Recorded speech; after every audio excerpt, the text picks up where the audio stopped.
les muestro, esto me sirve para documentos, para pizarra online, para videos, para posts de Instagram, y yo voy a buscar qué es lo que yo quiero usar. Videos, presentaciones, presentación de videos, historias.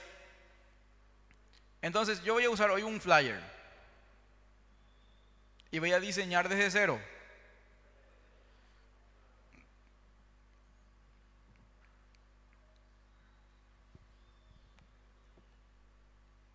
Ok, aquí en mi costado me dice que tengo elementos. Esto me sirve, por ejemplo, para decirle, por ejemplo, Eucaristía.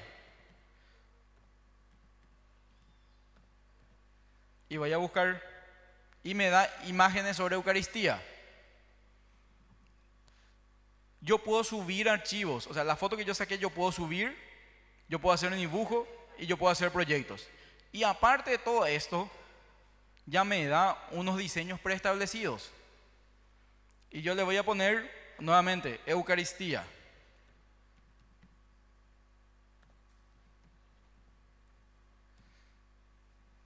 Busco y me tira datos sobre Eucaristía. ¿Se dan cuenta? Y yo puedo reemplazar nomás. Yo puedo cambiar de texto, yo puedo cambiar el color. Por ejemplo, Jueves Santo, que generalmente hacemos adoración al Santísimo. ¿Ok? Y ven que es muy creativo y todo. O sea, me interesa Jueves Santo y yo voy a quitarle, no voy a ponerle Jueves Santo, pero voy a ponerle Jueves y adoración a la Eucarística o cosas así, ¿sí? Y yo puedo cambiarle acá el color. Yo puedo poner que sea azul, verde, el color que yo quiera. ¿Sí? Puedo cambiar la imagen. Acá, por ejemplo, puedo poner la dirección de mi iglesia, puedo poner el número, puedo cambiar de imagen, todo lo que queramos. ¿Estamos? Entonces, estas herramientas nos van a servir como para poder ser más creativos y para poder mejorar el servicio que nosotros estamos haciendo. Nunca olviden esos tips que dimos en el principio.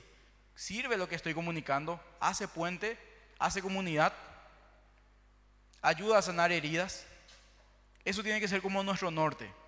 Y con respecto a la inteligencia artificial, no tengan miedo de explorar. La inteligencia artificial no va a pensar por nosotros. Nosotros debemos decirle qué es lo que necesitamos y en base a eso nos da las opciones. ¿Estamos? Y ahora necesito que un vocero de cada grupo nos muestre la foto. ¿Sí? ¿Puede ser? ¿Tenemos? Ok. Bueno, estamos llegando a nuestros últimos momentos porque después tenemos el cierre con el país Francisco que nos preparó algo súper sobre el lenguaje eclesial. Y depende de ustedes. Si seguimos, hacemos una pequeña pausa, nos vamos al baño, venimos. Él tiene 30 minutos de su exposición, así que depende de ustedes. Bueno. Ok. Acá el grupo, ¿qué grupo era? El grupo Mateo tomó una foto, hicieron una selfie. ¿Sí? Bueno, nosotros pusimos, antes que nada, buen día. Pusimos como, vamos a decirle como referencia a la información, capacitación de comunicadores católicos. Y en una esquinita pusimos la fecha, porque muchas veces la gente quiere descargar la imagen y después tipo se olvida, ¿verdad?, de qué fue, cuándo fue y qué fecha fue. Entonces, en una imagen ya se descarga la actividad con la fecha también. Es muy importante en una esquinita también poner el logo de la parroquia o de cualquier, vamos a decirle, comunidad, ¿verdad?, que quiera utilizar esta aplicación. Y muy bueno, Canva yo la verdad que amo, porque yo estoy en mi trabajo en la parte de comunicación. Yo usaba Photoshop, pero me daba cuenta que perdía más tiempo haciendo un diseño en Photoshop. Y después dije, Canva no, porque demasiado, todo el mundo usa. Pero después descargué Canva y, Dios mío, flyer en un ratito hacemos. Y tenemos también, como dijo, como mencionó el señor, perdón, Gustavo, tenemos variedad de diseño, solamente que son limitados. Pero yo, por ejemplo, en mi experiencia, pongo en internet, por ejemplo, Eucaristía JPG, que es un diseño que te sale sin, vamos a decirlo así, sin el fondo. Entonces vos le das copiar, te va en tu Canva, pegar y allí te aparece ya la imagen sin el fondo y es buenísimo. Perfecto, Y perfecto. también, perdón, al descargar tu diseño ya se queda ya también en la parte de subida de archivos. Ah, bien, gracias. ¿Quién más? ¿Quién está ahí? ¿En el segundo? ¿Sí? ¿Le puede pasar? Ahí nomás se puede poner. ¿Le pasas el micrófono, por favor? Después vamos a ¿Quiere ver la poner el foto? QR también para escanear el grupo para donde vamos a compartir la foto y los materiales. Bueno, sacamos dos fotos. Una al señor Gustavo cuando nos estaba impartiendo y la otra una foto espontánea donde alguien le está mostrando a utilizar el celular en el grupo. Ellos ni se dieron cuenta que le sacamos foto. Genial. Entonces, ¿cómo era que dijo? Foto posada no impacta. Así mismo. Bueno, fue eso. Y estábamos peleando un poquitito todavía con Canva en la versión celular porque maneja En la aquí la hermana computadora, sí, en sí. PC. Y vamos a comunicar taller de comunicación de la iglesia, participación fructuosa de miembros de parroquias y movimiento, perfeccionando las herramientas disponibles. Bien, perfecto. Gustavo, ¿qué decís de estas dos? ¿Quién más? ¿Quién acá va a mostrar? Bueno, ya. Ahí va a llegar la imagen, ¿verdad? Bueno, nosotros nos quitamos una foto grupal y también hicimos un diseño en Canva donde se puede ver una foto cuando está hablando el cardenal y otra cuando están trabajando todos, ¿verdad? Para que se entienda que es una capacitación general. Y abajo con un pequeño texto que dice capacitación de comunicadores, ¿verdad? La descripción sería: comunicar la iglesia a través de las redes sociales es una excelente manera de llegar a más personas y mantener una conexión constante con la comunidad. Aquí tienes algunos consejos sobre, bueno, y ahí ya. Bien, le Excelente. superó a GPT. Le superó. Falta el tuyo nomás, Gustavo, ahí para cerrar. Un grupo nomás, acá Sí. falta el último grupo. Ok. Acá ya, y pues vemos que ya escaneamos y para ver. Ah, ya, perfecto. Bueno, estamos aprendiendo que la conexión a internet no es tan buena, pero bueno, después les voy a pedir que escaneemos el código QR para el grupo, que es donde vamos a estar, donde vamos a compartir los materiales, las fotos. Bueno, yo creo, Paí, que tenés que hacer nomás ya tu presentación y continuamos. ¿Qué Sí. decís? No, sí, ya sé. Pero estábamos pensando en una pausa. ¿Qué dicen? Que alcen las manos los que quieren una pausa. Continuamos. Bueno, continuamos. Ahí tiene Sole. Ahí ellos ya pasaron Bueno. su imagen. Nuestro diseño es súper sencillo. Como ven, y tuvimos en cuenta también esto que es las fotos posadas. Por eso, si ven, nosotros estamos haciendo la C de un lado y de otro lado, que significa comunicación. Entonces, como estamos en un encuentro de comunicación, en lengua de señas, la C una contra otra significa comunicación. Entonces, por eso elegimos hacer eso. Y nuestra frase que tuvimos en cuenta lo que Gustavo nos dijo, ¿verdad? De qué es lo que hacemos cuando comunicamos, es que lo que somos capaces de sentir, somos capaces de decir. Entonces, por eso elegimos esa frase ahí y abajo le pusimos el hashtag de taller comunicar en la iglesia. Nos faltó más cosas, sí, porque hubiera sido bueno ponerle el logo de la arquidiócesis y ponerle otros detalles, pero no nos dio tanto tiempo. Súper, súper. Maravilla, Vale. un aplauso a todos. Desde ya, pero qué- muchísimas gracias a todos los grupos. Hemos superado todo. Ampliamente superar las expectativas. Me di cuenta también que hay otra gente que usa InShop. Ahí la señora me dijo también, adelante, todo lo que sepamos usar, adelante, todo sirve, ¿sí? Así que muchas gracias y cualquier cosita, estamos a las órdenes y a las órdenes de todos también. Muchísimas gracias. Gracias. Un aplauso para nuestro colega. Bueno, Paí, te vamos a preparar la presentación. Lo que pido es que vengan más, estén cómodos para pasar al lenguaje eclesial.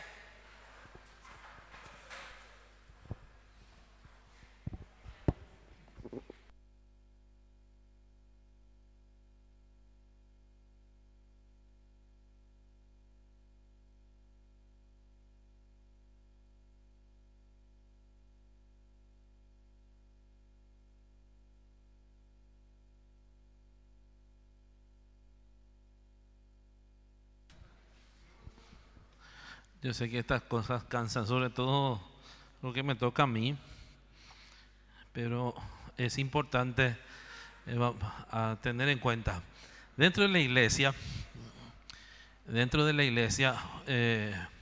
hubieron 3 momentos muy importantes en cuanto a la comunicación. ¿Cuáles son esos 3 momentos? Hay una autora que he conocido cuando estaba estudiando en Roma, que se llama Rita Marchetti. Es una investigadora de la Universidad de Perugia, pero es asesora también de las comunicaciones en la parte del Vaticano, en el equipo de comunicación de lo que hoy es el Dicasterio de Comunicación. Ella decía en una de sus presentaciones, hay 3 momentos de la iglesia con respecto a los medios de comunicación. En sus inicios, la iglesia se mostró un poco más bloqueada ante la comunicación. Estamos hablando allá de los años, los inicios de la iglesia católica. Cuando aparecieron los medios, eran prácticamente celosa de poder transmitir los medios. Incluso la Biblia no se podía leer, solamente se podía hacer eso en los seminarios. Ni siquiera los seminaristas, eran los teólogos que podían leer la Biblia. Los amanuenses eran una comunidad que transcribían la Biblia cuando se empezaban a escribir. Después apareció Gutenberg, del cual nos estaba hablando Gustavo hace un momento, ¿verdad? Cuando la Biblia se imprimió, fue una de las primeras, cuando apareció la imprenta, fue una de las primeras, ¿cómo se dice?, impresiones que se realizó, y fue toda una novedad. Entonces, la iglesia se resistió en sus inicios. Después llega un segundo momento. En el segundo momento, la iglesia fue más cautelosa. ¿En qué sentido? Que empezó sí a utilizar los medios, pero así de manera sí, pero no. Y ahí vamos a remontarnos quizás a los primeros papas. El Papa Pío XI fue uno de los primeros que habló. Después vino Pío XII, después de Pío XII vino Juan XXIII, después vino Pablo VI. Poco a poco la iglesia iba entrando hasta que con Juan XXIII y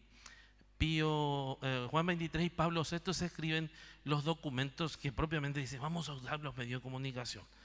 Con el Concilio Vaticano II, con un documento importantísimo llamado Intermirifica, ahí nos dan a nosotros las tareas y cómo, pero era todavía con cierto miedo. Ahí había una apertura, pero con cierto temor.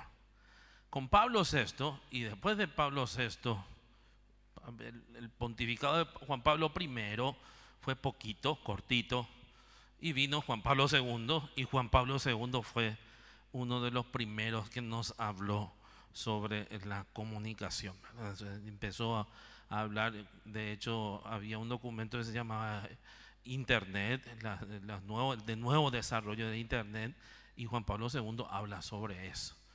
Y incluso el Vaticano empieza a tener sus propias redes, ¿verdad?, sus propios medios, ya desde antaño, desde el momento, tiene su diario, tiene su radio.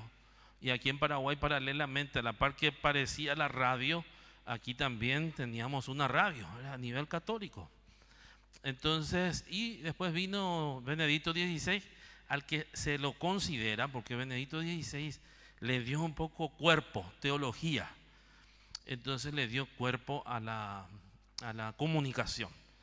Y de hecho que apareció en algunos estudiosos, como por ejemplo Antonio Spadaro. Hay libros de Antonio Spadaro como la Cyberteología, que es un hermoso libro que nos habla muchísimo. Si por ahí en las librerías pueden buscar, es interesantísimo cómo se plantea hoy la comunicación. Entonces, Benedicto XVI es considerado el teólogo de la comunicación. Después vino el Papa Francisco, que continúa, y con él, imagínense, con Papa Francisco renovó la comunicación del Vaticano. ¿Y cuánto tiempo le duró al Papa Francisco renovar? Lo que nosotros ahora estamos empezando, hace 1 año, 4 meses, con Nevelia y todo un equipo, de querer conformar y hacer nacer lo que hoy están haciendo la pastoral de la comunicación. Al Papa Francisco le duró la reforma del dicasterio, porque le dio un formato, un ministerio propiamente, es decir, que vamos a hablar en lenguaje político. Fundó, por decir así, el dicasterio de la comunicación.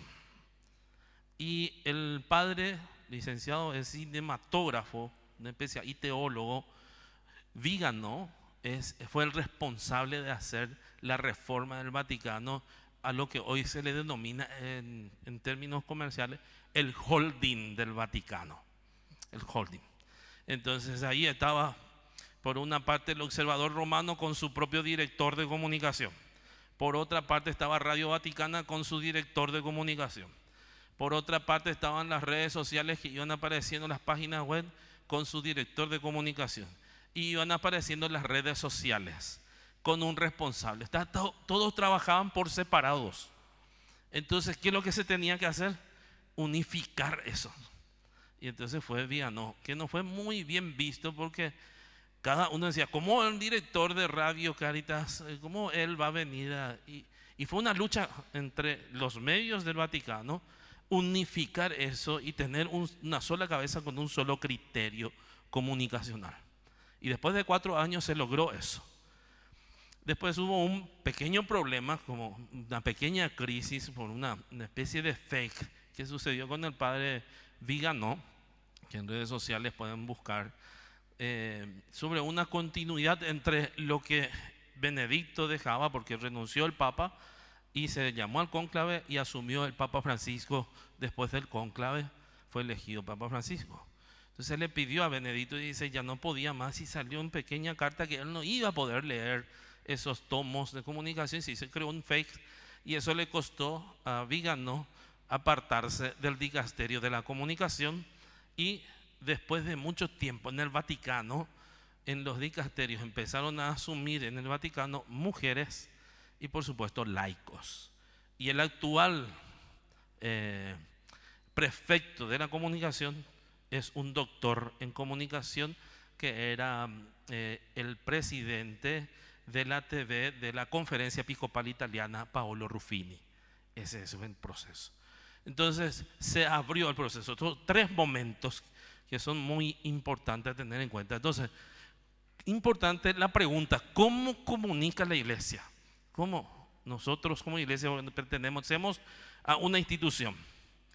Entonces, al pertenecer a una institución, nosotros debemos de tener presente que en los medios de comunicación la iglesia encuentra un excelente apoyo para difundir el evangelio.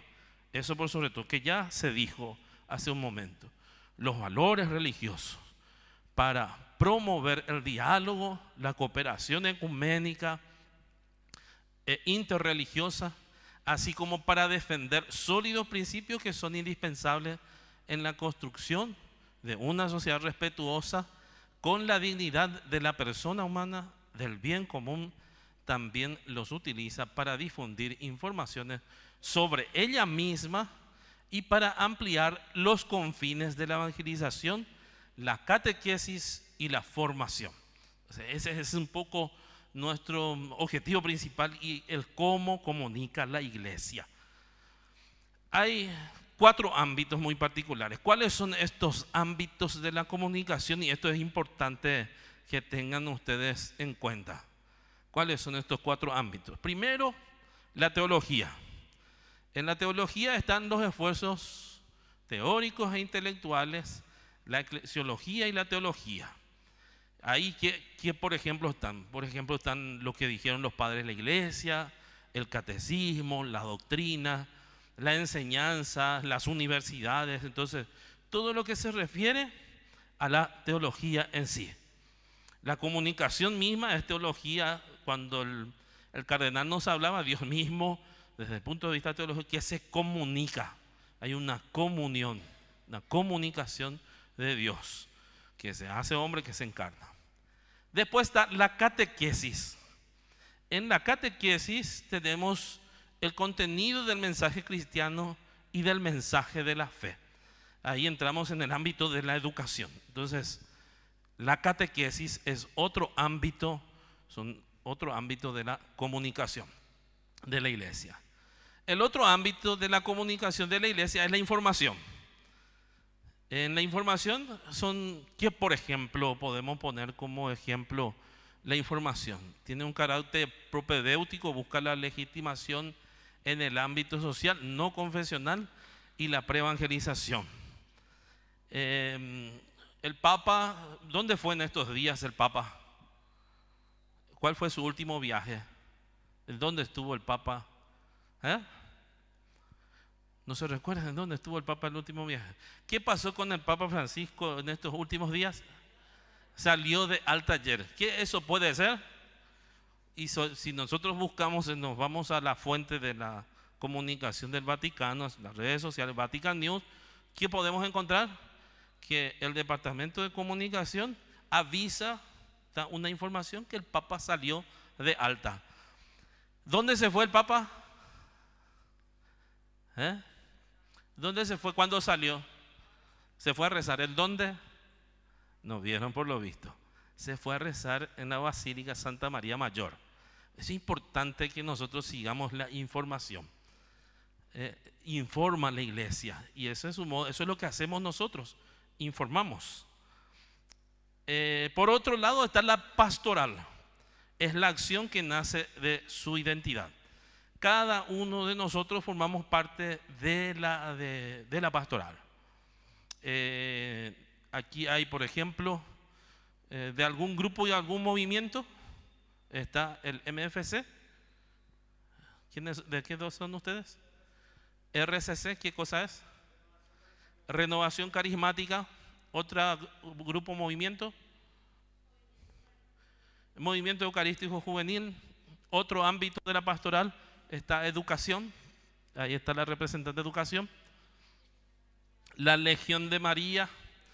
Entonces, sí, vida ascendente. Entonces, la pastoral es la acción que realiza la iglesia. Ahora, estos 4 ámbitos, el cual estamos mirando aquí, se dan para un público en particular.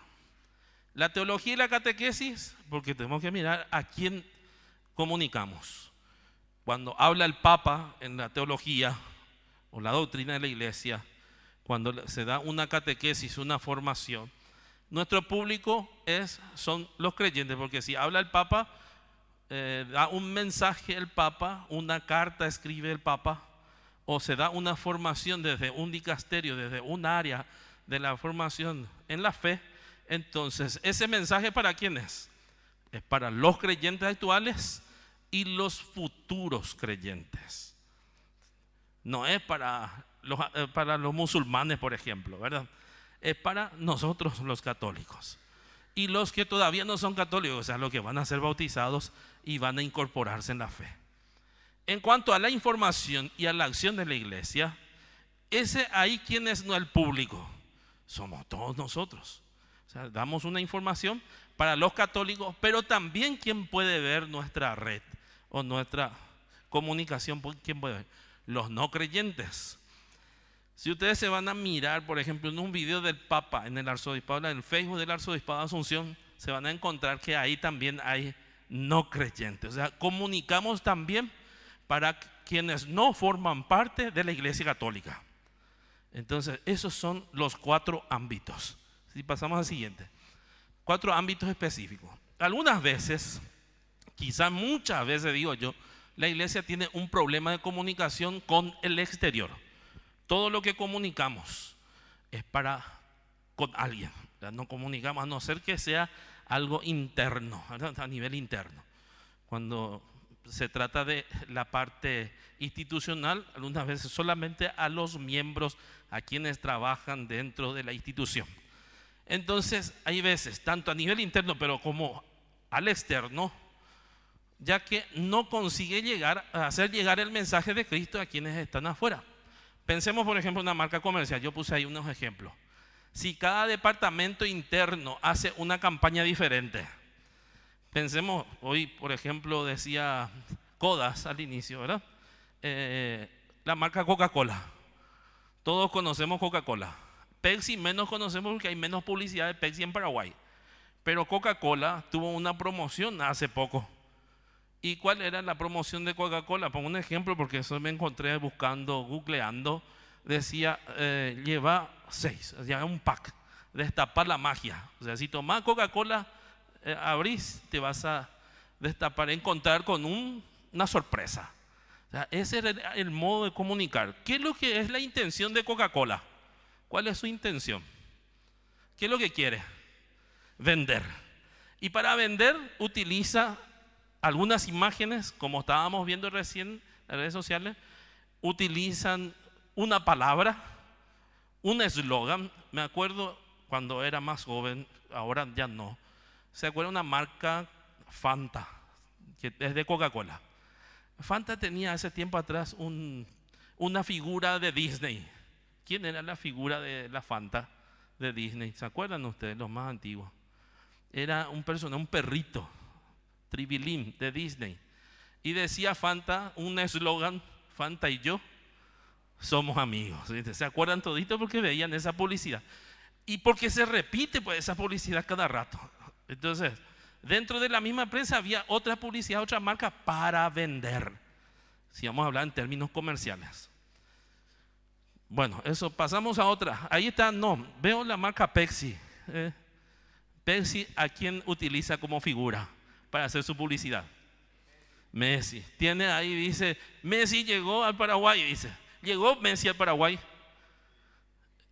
Pero esto pasó cuando estaba ocurriendo el Mundial. ¿Llegó a Paraguay Messi? No. Después vino porque salieron campeones y vinieron todos.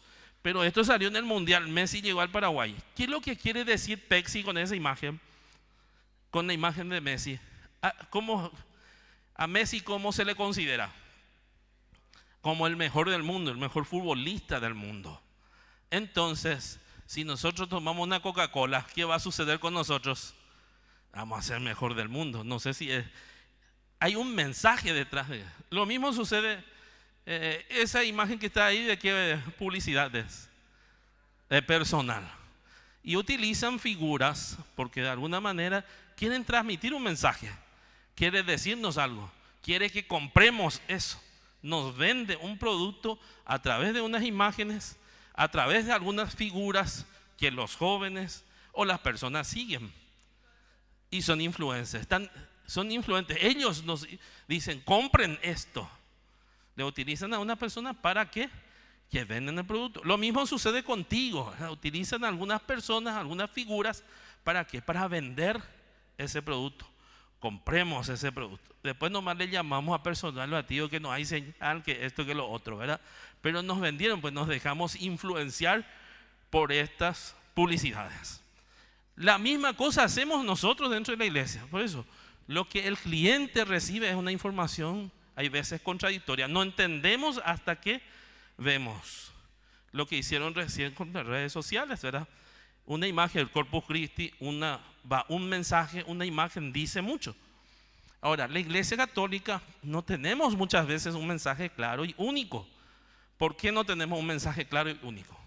Porque el movimiento familiar cristiano tiene, ¿para quién comunica?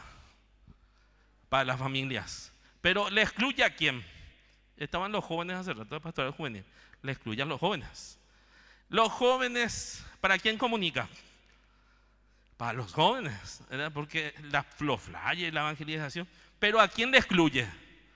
Le excluyen a los niños, por ejemplo. ¿Me explico?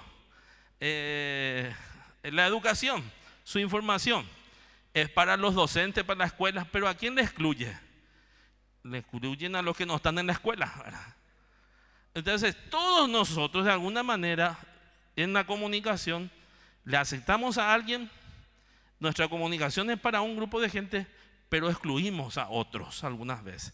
Por eso algunas veces es difusa. Podemos pasar al siguiente, allá así nos vamos un poquito más rápido. Entonces, pongo 3 ejemplos para que nos entendamos mejor. La liturgia, por ejemplo, que la liturgia es, si hablamos de la Eucaristía, nos encontramos en la misa. Es una forma de encontrarnos con Dios, de hacer oración. Si nos vamos en la catedral y hace el cardenal la misa o el papa la misa, tiene una liturgia, tiene una forma como nos encontramos con Dios dentro de esa liturgia.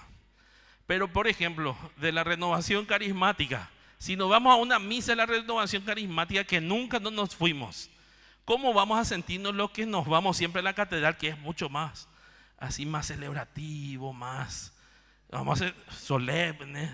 ¿Cómo nos vamos a sentir en la misa de la renovación carismática? Va a haber un choque. ¿Por qué? Porque en la misa de la renovación carismática es alabanza, canto. Pongo otro ejemplo, en la liturgia nomás. Aquí en Paraguay, eso son cosas que se dan. Si nos vamos en África, por ejemplo, y escuchamos la misa de los africanos. ¿Alguna vez vieron la misa de los africanos en África? Ellos bailan en la misa, tienen todo un rito. Si nos vamos en la misa, que lástima no hay de la comunidad del neocatecumenado, ¿hay alguien? El neocatecumenado tiene unos ritos. La hostia no es la misma hostia. ¿Y qué nos va a chocar porque no conocemos? Utilizan imágenes, gestos que no conocemos habitualmente. Entonces, en la liturgia, por eso es difusa algunas veces y podemos encontrarnos con ese choque. En los grupos y movimientos que ya dijimos la misma cosa. Podemos excluir a unos porque nuestra misión, nuestro objetivo es un público en particular. Y la pastoral social la misma cosa. Porque están en la pastoral social quienes entran. ¿Qué podemos hacer en la pastoral social? ¿Qué es lo que hace la pastoral social? Ayudar. ¿A quiénes? A los más pobres. ¿Cómo le ayudamos a los más pobres? Sacando de a los más ricos, pero ¿qué generalmente se hace con los pobres desde la pastoral social? ¿Cómo se le ayuda habitualmente? Medicamentos, alimentos, ropa. Ahora hay una campaña de ropas, recolección de ropas, alimentos. Hay una parroquia que está dando de comer, pero eso es para los pobres. Hay una parroquia que está llevando a los pobres directamente al neuropsiquiátrico, tengo entendido, comida. Entonces hacemos una, pero se excluye a otros. Y los pobres no son solamente los que tienen falta de comida. Existen otros pobres también, ¿verdad? Por ejemplo, dentro de la pastoral social podemos ubicarlos también a la música, porque forma parte de la sociedad, la cultura. Entonces, cuando estamos haciendo nuestra obra de caridad con los pobres desde la pastoral social, mostramos una acción de la iglesia, pero excluimos a otros, que hay otros pobres. Surgió ahora con el cardenal una nueva pastoral que se llama, ¿cuál es la nueva pastoral que surgió? Que está dentro, la pastoral del indígena, la preocupación por las comunidades nativas.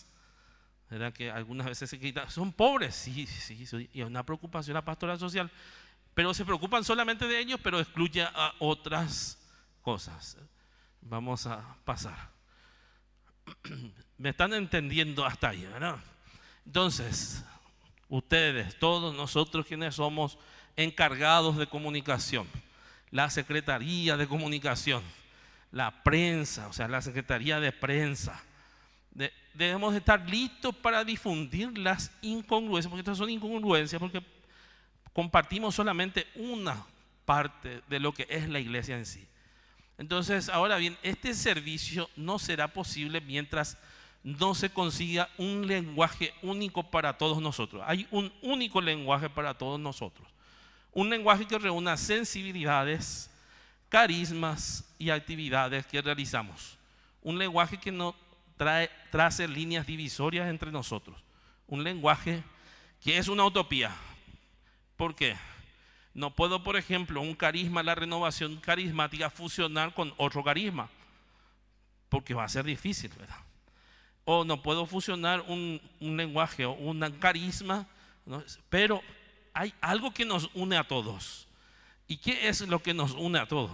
Esa utopía de comunión del cual nos habla y retornamos a la figura del Padre, el Hijo y el Espíritu Santo, entonces que pueda actuar en nuestros objetivos, que sean parciales, sesgados, que no sean sesgados y egoístas. O sea, hay un lenguaje común a todos nosotros. ¿Y cuál es ese lenguaje común? Podemos pasar al siguiente. Está en tomar ciertas aptitudes para tener en cuenta ese lenguaje común, que es evangelizar. Porque lo que queremos hacer con la pastoral juvenil, con las otras comunidades y otras actividades, es hacernos presentes. ¿Y cuáles son esas actitudes que debemos de tener presentes? Y yo les voy a dar algunas indicaciones que van a tener ustedes. Centrarnos en el mensaje de Cristo. ¿Y el mensaje de Cristo cuál sería? Entonces esa es la pregunta que podemos hacernos. Centrarnos en el mensaje de Cristo sin sesgos, o sea, sin ser egoístas, sin ser islas. Si hablamos de misericordia, no olvidemos que tenemos que hablar de justicia. Si hablamos de pobreza, hablemos de todas ellas, no de las que nos cae bien y nos aplauden. Eso en primer lugar. Entonces, centrar el mensaje de Cristo. Segunda cosa que podemos tener en cuenta, hablemos y demos testimonio de forma inclusiva. Todos tienen que estar dentro de ese nuestro mensaje. ¿Qué significa eso? Las órdenes, los grupos, movimientos, parroquias son un don de Dios mientras trabajan unidas. Si cada uno va por lo suyo, ¿somos o no cristianos? No somos cristianos. Tenemos que trabajar de manera conjunta. No establezcamos prioridades para el descarte. Nadie tiene que estar excluido. ¿Podemos pasar al siguiente? El lenguaje tiene que centrarse en el servicio, no en el liderazgo personal. No somos iglesia de líderes carismáticos, sino una iglesia llena de personas con carismas diferentes. La claridad del mensaje debería ser lo principal. O sea, el mensaje difusos crean confusión y enfrentamientos entre nosotros. ¿Qué puede suceder? Por ejemplo, quita un mensaje, una actividad, tal grupo, y el otro grupo no está incluido en ese mensaje. Entonces hay confusión. No tenemos que llegar a eso. Tenemos que estar en la claridad. A veces incomoda y hasta puede ser calificada de fundamentalista. Hay que ser especialmente valiente para no lanzar mensajes a la nube. ¿Qué significa esto? Que sean aceptados por todos para quedar bien. Aportar silencio, lo que ya se dijo también en algún momento durante este taller. En medio del oleaje, del ruido de las redes sociales, muchas veces se deslizan palabras ofensivas. Vean nomás en las redes, en las noticias de los medios de comunicación, abajo como cuántas palabras ofensivas, palabrotas. Y sobre todo cuando se trata de comunicar dentro de la iglesia, sale una noticia de la iglesia, impresionante las ofensas que salen abajo. Entonces, ¿qué debemos de hacer? Entre otros casos y comentarios sin control, a estas palabras generalmente vienen acompañadas de imágenes, sonidos, por lo que la red se abre a un mundo en el que el silencio no existe. Y nosotros formamos parte algunas veces de esa ausencia de silencio. Ante esta realidad se necesita un espacio para la reflexión y el silencio. Y aquí se tiene un gran desafío, ya que para que nuestras palabras puedan decir algo, debemos convertirnos en profetas mediáticos del silencio, creativo y reflexivo. No es que nos callamos porque el que calla otorga, no. Nos callamos porque esa también es una respuesta. Con ese silencio nosotros estamos diciendo sí o no. El que está escuchando nuestro silencio, porque en la música, a mí me gusta cantar y me gusta sonar, toco la guitarra. En la música, y pongo ese ejemplo ahí del silencio. En la música hay un pentagrama y dentro del pentagrama hay unas notas. Y dentro de esas notas hay también un signo que se llama silencio. Entonces, si no hay ese, ustedes saben por qué hay ese silencio en la música. ¿Quién sabe cantar acá? ¿Quién canta? Aquí hay una cantante. Si no hay ese silencio, ¿para qué está? Ese silencio está para que cuando cantamos podamos y cargar en la caja torácica el aire y podamos continuar cantando. Si nosotros no hacemos ese ejercicio, ¿qué va a suceder? Que podemos ahogarnos y se puede terminar el sonido. Entonces, para que una música dentro de un pentagrama, un canto, tenga una armonía, tiene que haber estos signos, porque en esos signos nosotros cargamos el aire en el pulmón para que salga, podamos emitir el sonido. Entonces el silencio es importante para que haya armonía, porque si no hay desarmonía, hay desorden y la música no sale. Entonces así más o menos. Entonces tenemos que tener en el silencio lo que sucede es que hay un adecuado discernimiento que aparece con uno de los mejores servicios que podemos prestar hoy a la gente, nuestra actividad pastoral. Si ustedes miran, como decía al inicio la profe Lourdes, ¿verdad?, en la introducción, si hacemos un adecuado discernimiento y tenemos presente, ayer decían, miren las redes sociales del Papa Francisco. Siempre él tiene el Twitter, por ejemplo, o Instagram, un gesto vale más que 1000 palabras. Le pasa la mano, le abraza a una criatura. Él está, ¿qué cosa haciendo? Comunicando solamente con ese gesto. No es necesario que dé un mensaje, está comunicando con ese gesto. Y después en su Twitter, 3 palabras para alguna actividad que está sucediendo. Un mensaje para la guerra de Ucrania, un mensaje por, no sé yo, hubo un atentado en Nigeria, un mensaje por el atentado, recemos por la persona en Nigeria. O sea, son breves mensajes que él da, son tics que él da y no multiplica palabras, no dice tanto. Entonces eso es importante. Ahora, pasemos a promover una cultura del respeto y del diálogo. Para comunicar es necesario respetar y dialogar. Nosotros, cada uno de nosotros aquí, yo de manera personal, tenemos un equipo de comunicación en donde tenemos una cierta jerarquía. Está el Padre Francisco, que es el asesor de comunicación. Está Evelia, que es la coordinadora. Está Rocío, que está ya en la recepción, que es la secretaria ejecutiva. Está Sadi, que es la secretaria operativa. Y están 3 pasantes de comunicación que trabajan con nosotros y nos ayudan. Hay una jerarquía. Hay un montón de noticias que hay que realizar de todas las áreas pastorales de la arquidiócesis. Se preparan esas noticias. Se corrobora si esa noticia, respeto. Ella me llama a mi padre. ¿Podemos esto comunicar? Está autorizado, hay una jerarquía, está autorizado por el vicario pastoral. Si es de una área pastoral específica, está esto a conocimiento del vicario pastoral. Si está a conocimiento del vicario pastoral, entonces podemos publicar. Si no está a conocimiento el asesor de esa área, entonces vamos a esperar para poder lanzar ese aviso, ese comunicado. El respeto, el diálogo. Le llamamos a las personas, ¿de dónde salió esta noticia? ¿Cómo fue dado? Hablaste con el padre responsable, con el asesor de esa área. Entonces, respetamos ese orden del cual tenemos que tener en cuenta. En sus parroquias la misma cosa. No es que viene alguien y te dice, publicando un poco esto. No, tenemos que tener en consideración si esa publicación estaba autorizada, porque ¿quién es la autoridad en una parroquia, por ejemplo? ¿Quién es el responsable en una parroquia? El párroco. Si hay otro responsable, otro sacerdote en la parroquia, ¿cómo se le denomina al otro país? Vicario. Entonces los vicarios, están los asesores. Eso se hace de manera conjunta.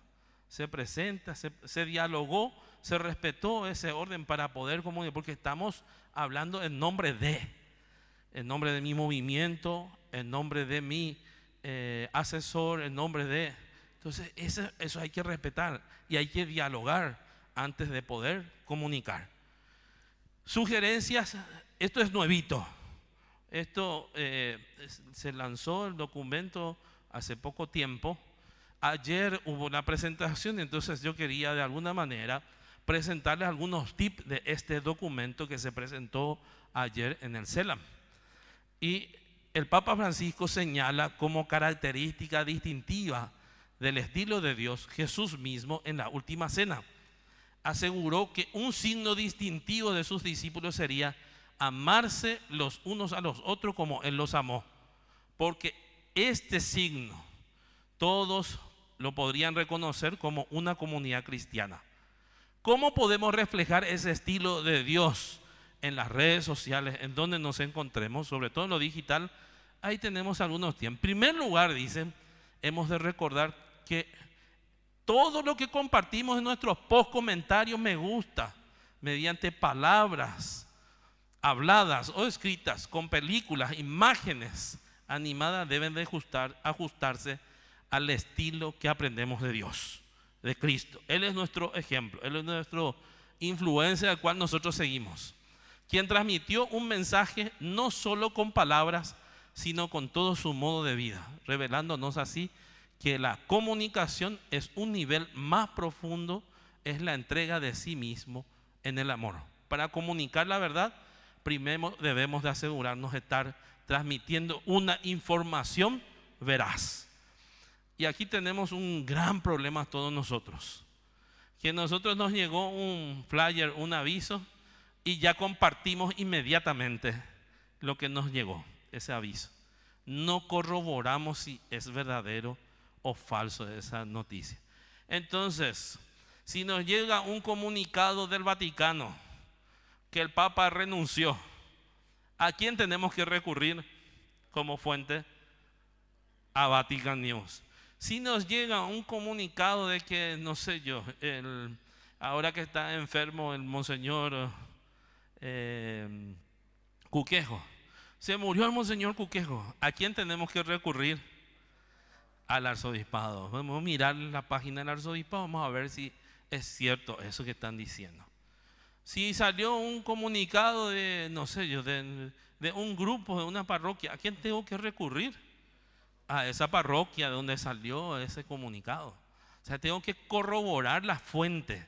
Y hay veces nosotros no corroboramos las fuentes principales. Recurramos a las fuentes principales.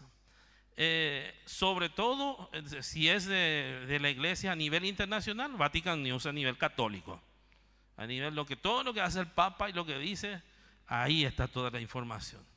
Si vamos a conocer algo de la iglesia en Paraguay, ¿a dónde tenemos que recurrir? A la conferencia episcopal. Ellos tienen una página web, tienen redes sociales, recurramos a la fuente. Sí, ahí está Jesús. Entonces, Él es la fuente. Jesús es la fuente de información de lo que ocurre a nivel país en la conferencia episcopal.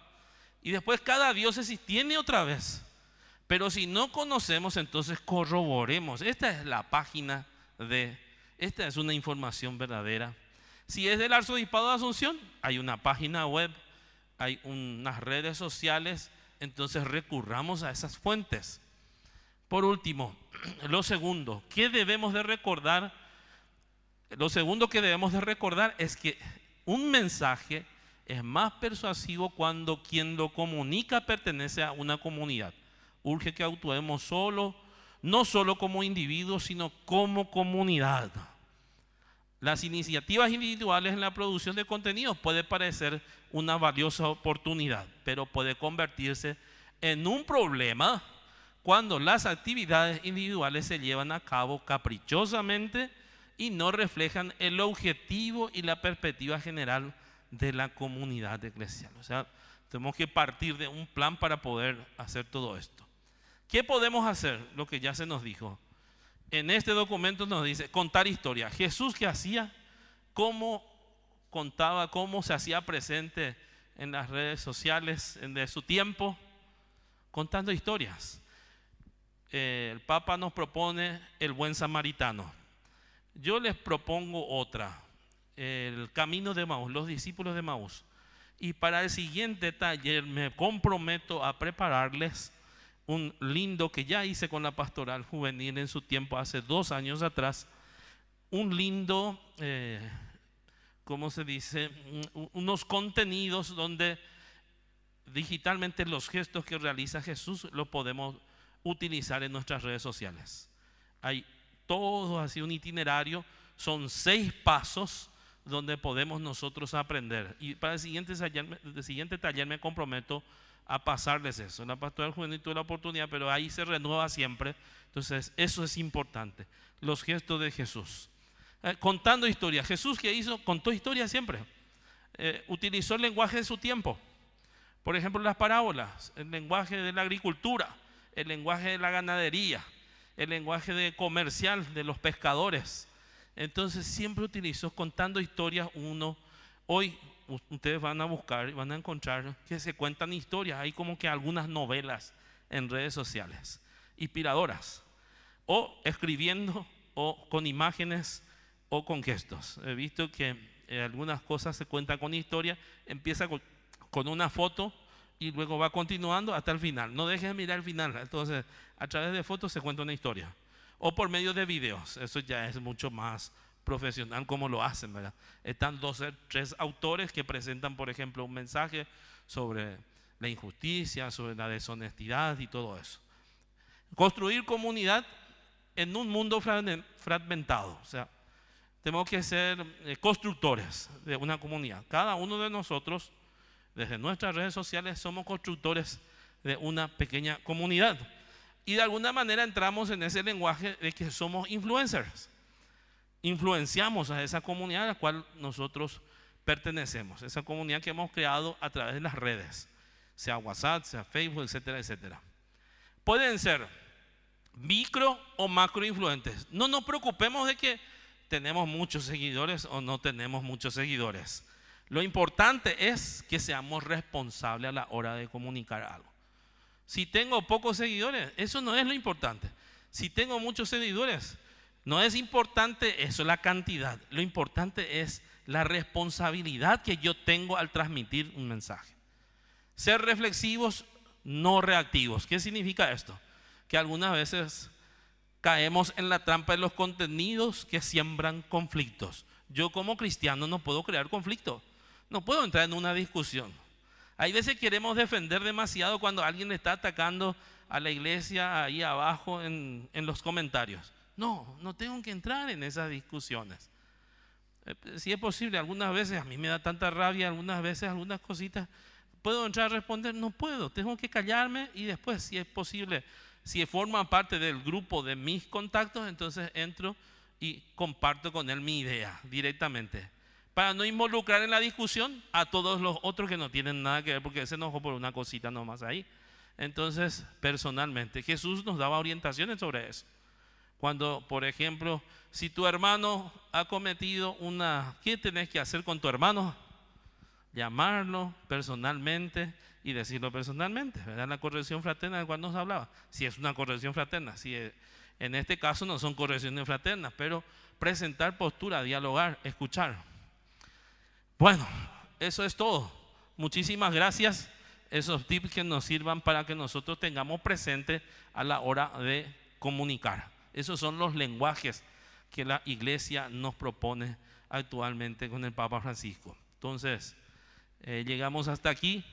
Interesante sería que esto lo llevemos y lo compartamos con quienes trabajan con nosotros, porque pienso que ustedes no trabajan solos en sus parroquias, en sus comunidades. Hay alguien con quienes están trabajando y estas cosas son interesantísimas para que tengamos presente y que nuestra comunicación, el presentar a Dios por sobre todas las cosas, una última cosa es ser testigos. ¿Y qué significa ser testigos? Lo que yo soy personalmente delante de los otros en la vida real, por decir así, lo tengo que ser también en las redes. Hoy se habla de la vida online, de la vida offline, dice, porque puedo apartarme, pero hoy dice en esta nueva cultura, porque es una cultura, decía Monseñor Lucio ayer, tenemos que dar testimonio. Es una cultura en la que nos encontramos y tenemos que estar ahí dando testimonio. O sea, ¿qué significa ser testigos? La traducción literal es mártir. Es aquel que da la vida por el otro. Es aquel que es capaz de presentar a Jesús ahí también en ese lugar donde nos encontramos. Entonces, seamos testigos en ese mundo, en esa cultura digital en la que nos encontramos como comunicadores. Un aplauso, muchísimas gracias, padre. ¿Alguna pregunta? ¿Alguna pregunta? Hay un compromiso. Sí, Pedro. Pedro quiere preguntar algo. Rocío y Sadi, ¿pueden venir un ratito? Gustavo decía el tema del retorno y el Padre Francisco nos habla de corroborar la información si es real o no.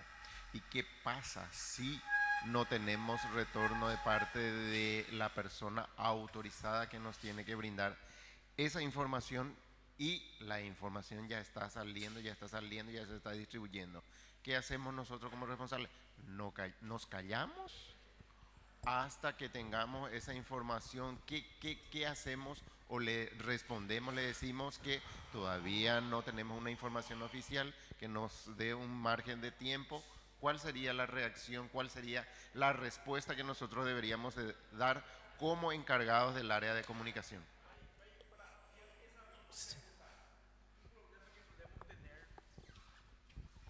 Un problema que solemos tener es que a veces, quieras o no, hay como una especie de... O sea, entre los comunicadores, que mayormente son laicos, y los sacerdotes, que a veces está el asesor, el vicario, el párroco, y a veces ya se lanza un comunicado, ellos ya envían a su red de contactos, y el último en enterarse es el comunicador. O sea, ¿cómo manejamos eso? O sea, desde tu experiencia, ¿cómo podríamos hablar hablando de esa jerarquía, por ejemplo, cómo podríamos hablar con el país? O sea, si habría una forma de hablar con el arzobispo y reunirnos con los sacerdotes, hablar sobre este mismo taller, sobre la importancia de comunicación con los párrocos, por ejemplo. ¿Existiría esa posibilidad buscando mejorar la comunicación? Claro que sí. Y en este sentido es importante lo que mencionábamos ahí. Hay que ser reflexivos y esperar. Y sobre todo desde la iglesia como institución nunca ha dado respuestas inmediatas sobre... El Papa Francisco, cuando en algunos momentos en el avión estaba haciendo conferencia de prensa y le preguntaban sobre los matrimonios que no están casados, ¿pueden comulgar o no? Él había dicho que había dado algunas respuestas así muy polémicas. Y la doctrina es clara. Él dio como que una apertura, pero él forma parte de la institución. ¿Qué sucedió después? Se dio una respuesta y el Papa Francisco permite que los no casados puedan, ¿cómo se dice? Después el Vaticano, ¿qué dice? Aclara algunas cosas, se hacen algunas aclaratorias, pero no son inmediatas, son interpretativas. Los teólogos ahí intervienen y dicen e interpretan lo que el Papa quiere darnos, el mensaje que el Papa quiere dar a la comunidad, tanto católica como no católica. Entonces nos dan una respuesta inmediata. Y acá desde la experiencia acá con lo que estamos haciendo hace 1 año y 4 meses, tuvimos varios problemas en estos tiempos. Nosotros estamos trabajando, para decir la parte macro, ¿qué es lo que hace Evelia? Evelia recibe la información, ya salió ya. Nosotros nos enteramos por los medios de comunicación, como dice Pedro. ¿Qué hacemos? Le buscamos al principal protagonista. No le encontramos al principal protagonista. Entonces me llama a mí Evelia y me dice, ¿qué hacemos para ahí? Espérame un ratito, porque estamos hablando de macro. Imagínense en la parroquia, ¿verdad? Estamos hablando de que el arzobispo dijo algo, hizo algo y ¿es cierto o no es cierto? Nosotros no enteramos por los medios. Entonces yo le llamo al vicario pastoral, al que es segundo en línea de jerarquía, que es el padre Víctor Jiménez. Y le pregunto, mira, esto está pasando. ¿Qué me decís? Vamos a escuchar la opinión de los otros que forman parte de la jerarquía de la iglesia. Entonces le llamo a los otros vicarios, al padre Richard, que es el vicario ecónomo. Después le llamo a otros y les consulto a los que forman parte de la curia, al padre Reinaldo, que es el canciller, que es el secretario del obispo. Y una vez que ahí yo corroboro esa información, entonces, como no lo encontramos, preparamos ahí un comunicado